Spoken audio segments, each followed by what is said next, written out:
இந்தியாவின் முதல் தனியார் ஆர்பிட்டல் ராக்கெட் மூலம் ஏவப்பட்ட சிறு செயற்கைக்கோள்கள் புவிவட்ட பாதையில் வெற்றிகரமாக விண்ணில் நிலைநிறுத்தம். வைர தாமரை விஞ்ஞானிகளின் சிறிய சிலைகளும் புவிவட்ட பாதையில் செயற்கைக்கோள்களுடன் அனுப்பி வைப்பு. 3, 2, 1, 0. And we have liftoff of Vikram 1, India's first private orbital launch vehicle. And we have great views coming from the tracking cameras. And isn't this quite something? Vikram 1 ने अपनी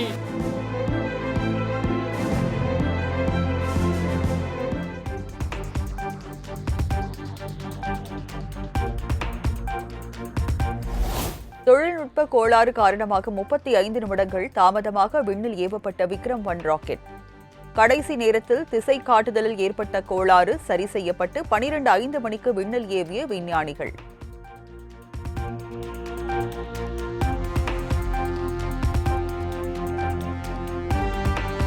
இஸ்ரோ மற்றும் தனியார் விஞ்ஞானிகளுக்கு தொலைபேசியில் வாழ்த்து கூறிய பிரதமர் மோடி.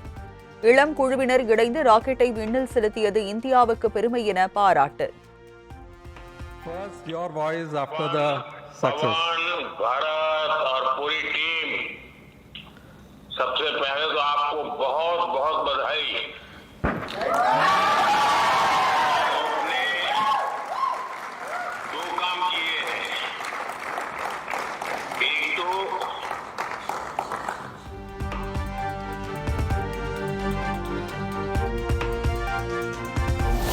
பரபரப்பான அரசியல் சூழலில் நாளை கூடுகிறது நாடாளுமன்ற மழைக்கால கூட்டத்தொடர். ஒருபுறம் புதிய மசோதாக்களை தாக்கல் செய்ய மத்திய அரசு திட்டமிட்டுள்ள நிலையில் நீட் வினாத்தாள் கசிவு, சோனம் வான்சுக் உண்ணாவிரதம், ராமர் கோயில் நன்கொடை உள்ளிட்ட பிரச்சினைகளை கிளப்ப எதிர்க்கட்சிகள் திட்டம்.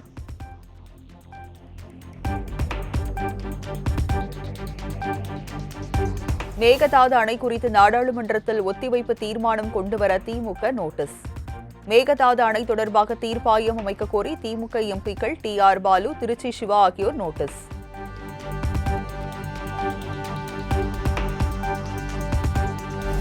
நாடாளுமன்ற மழைக்கால கூட்டத்தொடர் நாளை தொடங்க உள்ளதன் எதிரொலி. கூட்டத்தொடரை சுமூகமாக கொண்டு செல்ல ஏதுவாக மத்திய அரசின் சார்பில் டெல்லியில் இன்று அனைத்து கட்சிகள் கூட்டம்.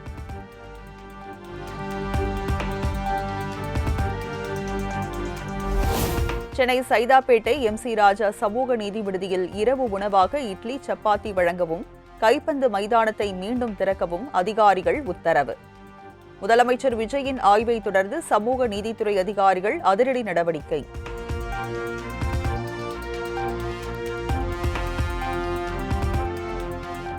போதை கலாச்சாரத்தை வேரோடு அழிக்கும் நடவடிக்கைகளில் தமிழக அரசு தீவிரம். பெண் கல்வியை ஊக்குவிக்கும் எண்ணற்ற திட்டங்களை அரசு செயல்படுத்தி வருவதாகவும் பொதுப்பணித்துறை அமைச்சர் ஆதவ அர்ஜுனா பேச்சு. தயவு செஞ்சு குழந்தைகளை திருமணத்தை பண்ணாதீங்க, தயவு செஞ்சு படிக்க வைங்க. அதுக்கான எல்லா திட்டங்களும் நாங்க கொண்டு வரோம். ஊழலே இருக்காது, கவலையே படாதீங்க. ஊழலே இருக்காது, ₹1 ஊழல் இருக்காது, எந்த இடத்துலையும் ஊழல் இருக்காது. நம்ம அண்ணன் முதலமைச்சர் இந்த வீடு கட்டிக்க கொடுத்துருந்தாரா, ஊழல் இருக்காது. ரேஷன் கடையா, ஊழல் இருக்காது. இன்னும் 2-3 மாசம் பாருங்க, கீழே இருக்க ஊழல் மொத்தமா தூக்கி எறியப்படும்.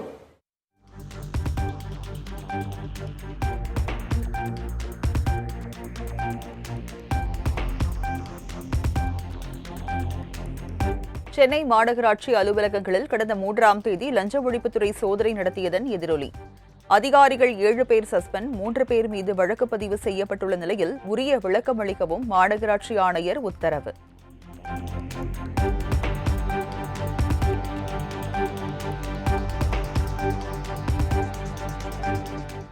லண்டனில் இருந்து இன்று சென்னை திரும்புகிறார் திமுக தலைவர் மு க ஸ்டாலின். பேரன் இன்பநிதியின் பட்டமளிப்பு விழாவில் பங்கேற்றுவிட்டு நாடு திரும்பும் நிலையில் விமான நிலையத்தில் திமுக சார்பில் வரவேற்புக்கு ஏற்பாடு.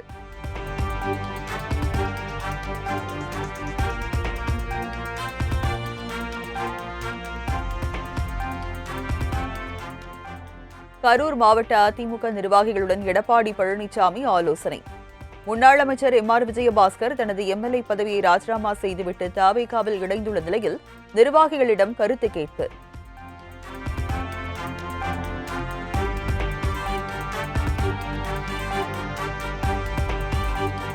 மாற்றம் கொண்டு வருவோம் என சொல்லி ஆட்சி அமைத்திருக்கும் தாவேகா அரசிலும் அடாவடித்தனங்கள் தொடர்கதையாவதாக எடப்பாடி பழனிசாமி குற்றச்சாட்டு.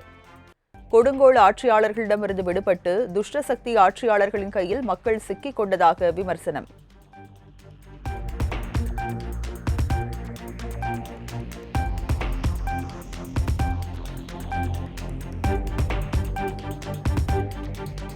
நாகர்கோயிலில் சிறையில் கைதி உயிரிழந்த விவகாரம் குறித்து தாவேகா அரசு மீது அதிமுக பொதுச் செயலாளர் எடப்பாடி பழனிசாமி குற்றச்சாட்டு.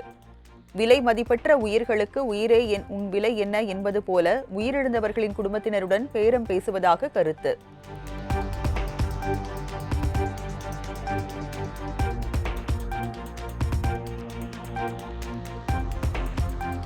தாவேகா கூட்டணிக்குள் பாமக வருவதற்கான அறிகுறியோ பேச்சுவார்த்தையோ எதுவும் நடக்கவில்லை என அமைச்சர் நிர்மல்குமார் திட்டவட்டம். தாவேகா பாமகவினர் யாரும் இதுவரை சொல்லாத பட்சத்தில் யூகத்தின் அடிப்படையில் எழும் கேள்விக்கு பதிலளிக்க முடியாது என விளக்கம். உங்கள் கூட்டணிக்குள்ள அன்புமணி ராமதாஸ் பாமக வருகிற பட்சத்துல உங்களுக்கு முன்னாலே ஆதரவு கொடுத்த திருமாவளவனுடைய நிலை என்னவா சார்? அந்த மாதிரி எதுவும் யாரும் அனௌன்ஸே பண்ணலையே. இல்ல நீங்க மாதிரியான ஒரு பேச்சுவார்த்தையில் இருக்கு. அப்படி இருந்தா இல்ல யாரும் பேச்சுவார்த்தை இருக்குன்னு யாரும் இது வரைக்கும் வெளியிடப்படலையா? அந்த மாதிரி எதுவும் சொல்லாத பட்சத்தில் ஏன் யூகத்தின் அடிப்படையில் நம்ம பதில் சொல்ல வேண்டும்?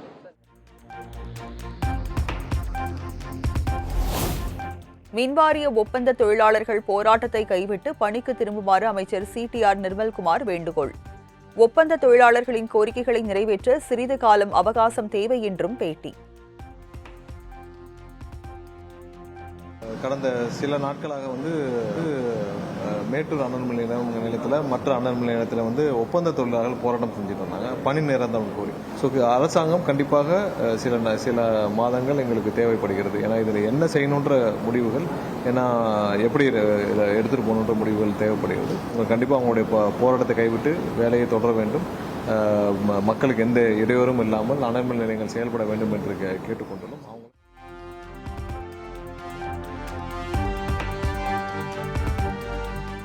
எங்க அண்ணன் வைகோ தாவேகா கூட்டணிக்கு போனதால் இனி நமக்கு கவலை இல்லை.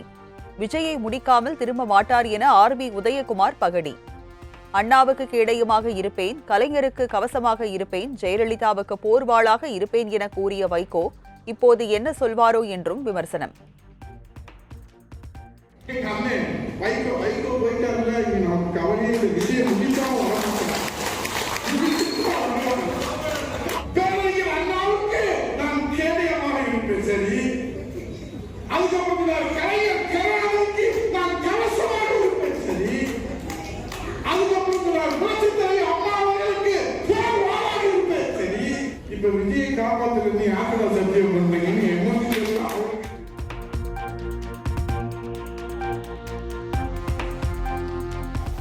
முதலமைச்சர் விஜயின் பெற்றோர் குறித்து அதிமுக முன்னாள் அமைச்சர் RB உதயகுமார் சர்ச்சை பேச்சு.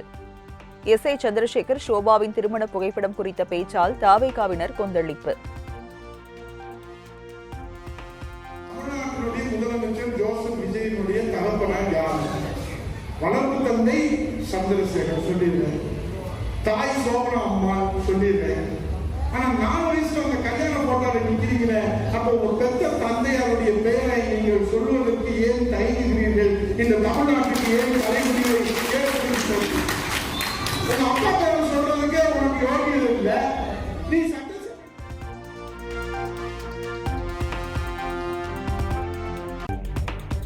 கடலூர் மாவட்டம் பன்ருட்டியில் மாற்றுத்திறனாளி முதியவருக்கு உதவி செய்வதாக கூறி ATM கார்டை மாற்றி 60,000 ரூபாய் பணம் திருட்டு. CCTV காட்சியின் அடிப்படையில் கம்பி நீட்டிய மோசடி நபர்களை தேடுகிறது காவல்துறை. தெரியல, காசு ஒரு 1000 ரூபாய் 800 ரூபாய் தம்பின்னு கேட்டேன். அப்படின்னும் போது பார்க்கும்போது அவன் என்ன பண்ணா, பணம் இல்லைன்னு சொல்லிட்டு என்னுடைய ATM சீட் கார்டு நம்பர் எடுத்துக்கின்னு திரும்ப 2 பேர் நின்று பக்கத்தில் நின்று பக்கத்தில் எடுக்கும்போது சொல்லாமே பணம் எந்திரிச்சு பணம் இல்லாமல் ஓடிட்டாங்க. பழைய கார்டை என் கையில் கொடுத்து கிளம்பிட்டாங்க.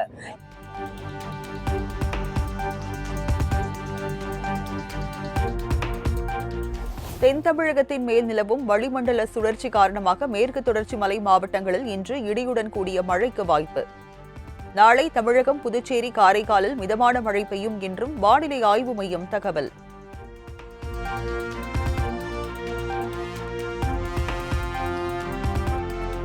சிவகங்கையில் வெயில் வாட்டி வதைத்து வந்த நிலையில் திடீர் மழை. 1 மணி நேரத்திற்கு மேலாக கொட்டிய மழையால் தணிந்தது வெப்பம். மக்கள் மகிழ்ச்சி.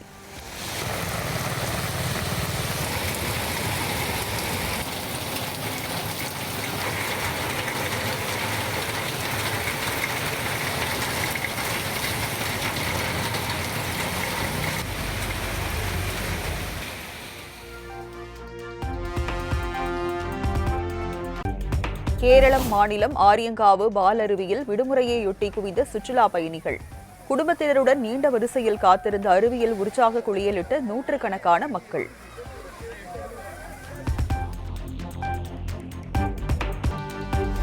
தமிழ்நாடு மற்றும் கர்நாடக விவசாயிகள் பாசன நீருக்காக காத்திருக்கத்தான் வேண்டும். காவிரியில் இருந்து தற்போது குடிநீர் தேவைக்காக மட்டுமே தண்ணீர் திறக்கப்படுவதாகவும் கர்நாடக முதலமைச்சர் DK சிவகுமார் தகவல்.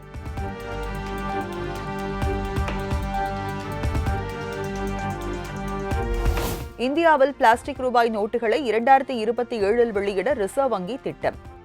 சோதனை முயற்சியாக 10 மற்றும் 20 ரூபாய் நோட்டுகளை வெளியிடும் வகையில் மூலப்பொருட்கள் சப்ளை செய்வதற்கான டெண்டர் கோரியது மத்திய அரசு.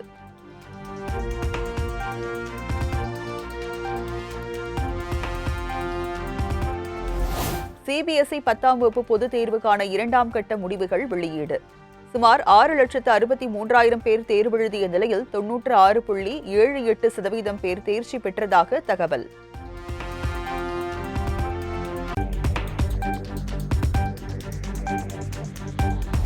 டெல்லியில் 21வது நாளாக உண்ணாவிரதம் இருந்து வந்த சமூக ஆர்வலர் சோனம் வாங்சுக் மருத்துவமனையில் அனுமதி. உடல்நிலை மோசமானதை அடுத்து வலுக்கட்டாயமாக தூக்கி சென்று மருத்துவமனையில் அனுமதித்த போலீசார்.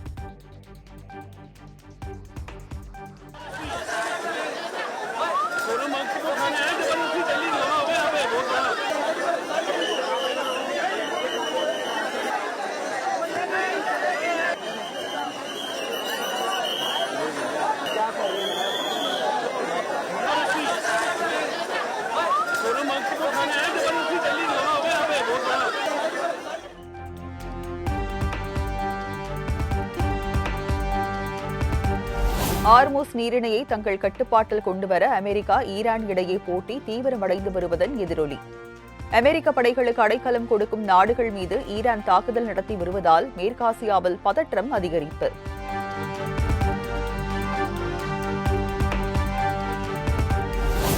ஆர்மூஸ் நீரிணைக்கு மாற்றாக புதிய திட்டத்தை செயல்படுத்த அமெரிக்கா ஈராக் நாடுகள் திட்டம். சுமார் 5.77 லட்சம் கோடி மதிப்பிலான ஒப்பந்தத்தில் இருதரப்பும் கையெழுத்திட்டுள்ளதாக தகவல்.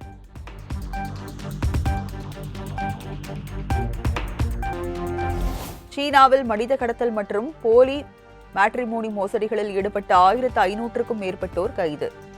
பரஸ்பர அன்பு மற்றும் சம்மதம் இல்லாமல் பணம் கொடுத்து பெண்களை வாங்குவது சட்டப்படி குற்றம் என்றும் உயிருக்கு ஆபத்தாக முடியும் என்றும் அந்நாட்டு அரசு எச்சரிக்கை.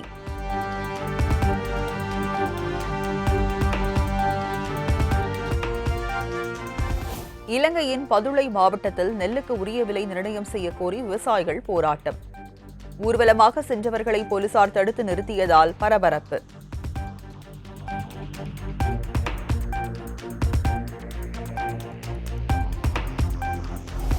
இருபத்தி ஃபிஃபா கால்பந்து உலக கோப்பையை வெல்லப் போவது யார்? மகுடத்துக்கான இறுதிப் போட்டியில் அர்ஜென்டினா ஸ்பெயின் அணிகள் இன்று நள்ளிரவில் மோதல்.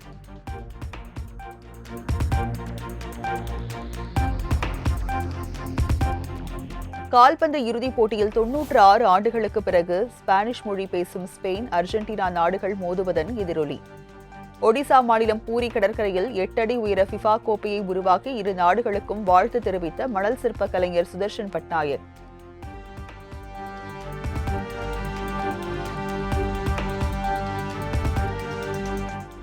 ஃபிஃபா உலகக்கோப்பையின் 3வது இடத்திற்கான போட்டியில் பிரான்ஸ் அணியை வீழ்த்தியது இங்கிலாந்து. மிகவும் விறுவிறுப்பாக நடைபெற்ற போட்டியில் 6-4 என்ற கோல் கணக்கில் பிரான்ஸ் அணியை வெண்கலப் பதக்கத்தை கைப்பற்றியது.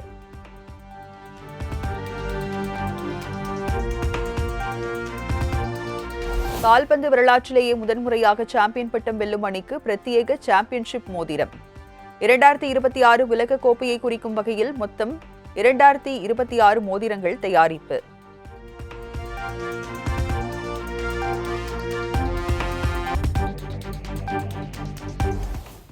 எனக்கு தமிழ் ரொம்ப பிடிக்கும்பா. ஆஸ்திரேலியாவின் சிட்னி நகரில் தமிழர்களிடையே உரையாற்றிய நடிகை த்ரிஷா உற்சாகம்.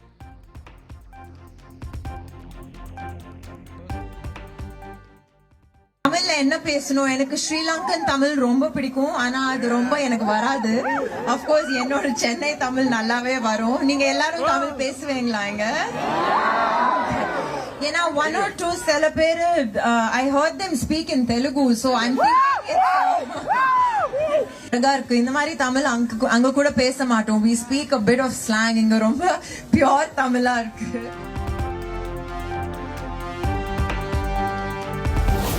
ராமாயணா திரைப்படத்தில் சீதாதேவி கதாபாத்திரத்தில் நடித்தது எனது பாக்கியம். டெல்லியில் நடைபெற்ற நிகழ்ச்சியில் நடிகை சாய் பல்லவி நிகழ்ச்சி. Thank you so much. And when it comes to playing Sitama, I don't think I chose the role. I think I was blessed to play this role because it's not something that you can go after, and it is not something that you can write down on a piece of paper and say, this is how I'm going to play. I would just sit and meditate and say, Sitama, you act through me. Whatever comes through me is what you want for the film. And I was always keeping myself as pure as possible, at least in my thoughts, to keep it very neutral so that I have the best version of